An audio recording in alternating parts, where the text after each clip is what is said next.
Kia ora tātou, I mihi nui ki a koe, ko Danny Abrahama Loughlin tuku ingoa.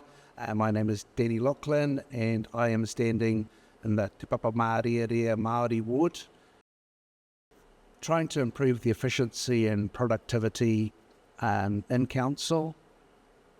Might sound a bit trite, but we need to look at areas like our consenting.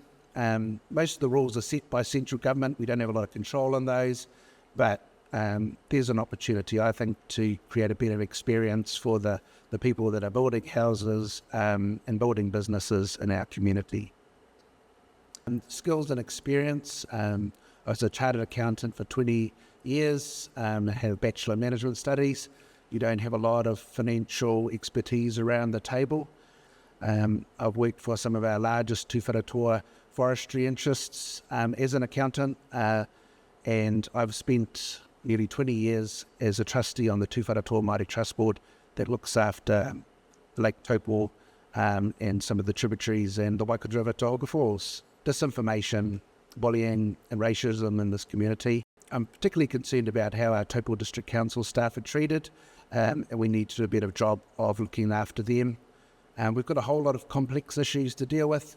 That means we need to communicate those to the community well.